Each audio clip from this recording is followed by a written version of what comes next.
सांवरे, तुम ही तो अपनी कृपा से सबको अपने में मिला लेते हो।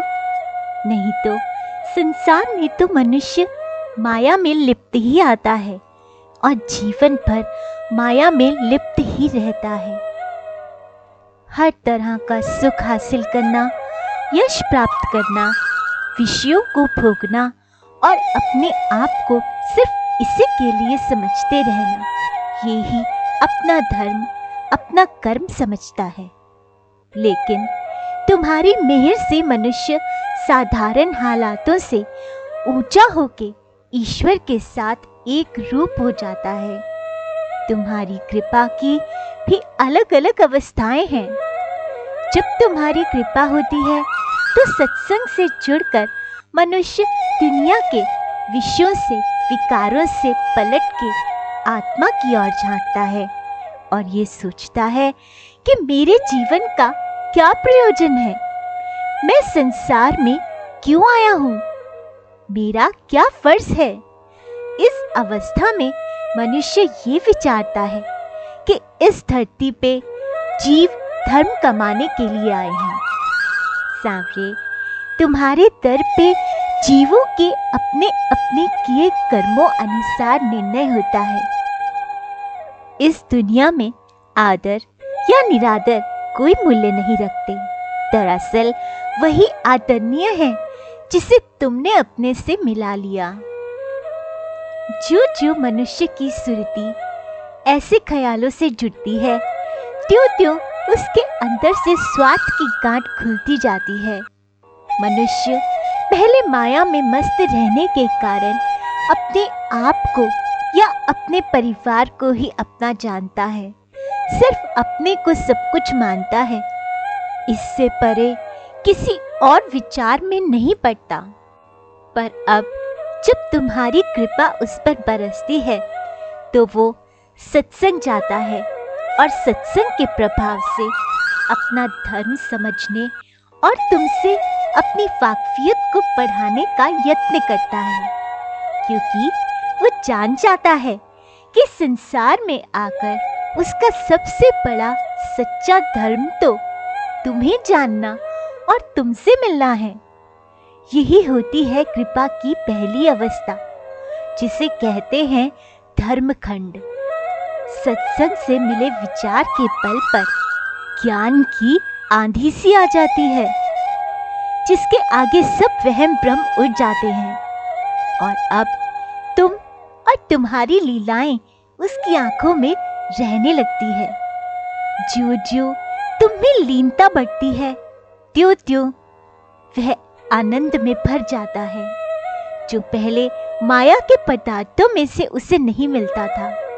आत्मिक राह में इस अवस्था का नाम है ज्ञान खंड।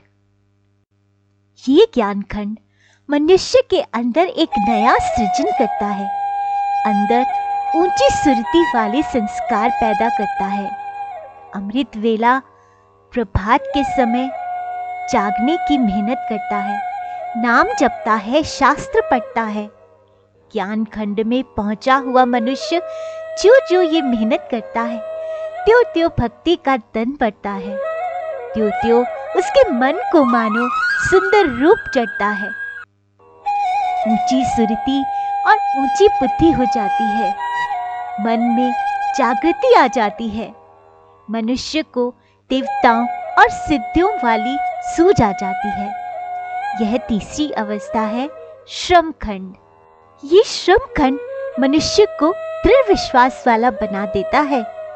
हर जगह वो तुम्हें देखने लगता है, हर समय तुम्हारी याद में खोया रहता है और उसका मन अखंड आनंद में रहता है और वो उसे अपना असली कर्म भी समझ आ जाता है। आठों पहर तुम्हारी सेवा करने लगता है। यही सच्चा कर्म है, इसीलिए इसे कर्म खंड कहते हैं। और जो तुम्हारा दास हो गया, वो तो पांचवें खंड का अधिकारी अपने आप ही हो जाता है। वो तुम्हारे सचखंड में पहुंच जाता है।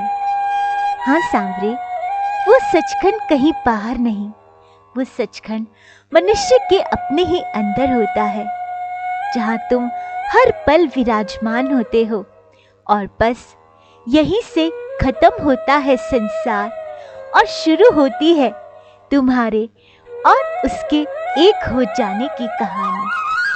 कभी ना खत्म होने वाला सिलसिला।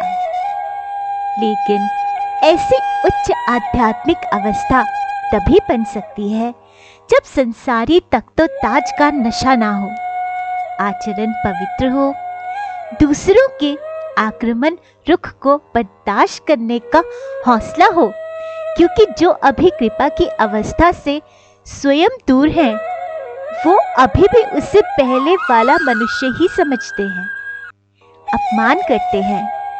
लेकिन समझ ऊंची व विशाल हो कि इसका कोई असर ना हो, सहनशील स्वभाव क्षमाशील हो जाए, लेकिन अपने लिए सावरे का भय हृदय में बना रहे, सेवा की मेहनत कमाई की जाए और शुद्ध विशुद्ध प्रेम हृदय में हो।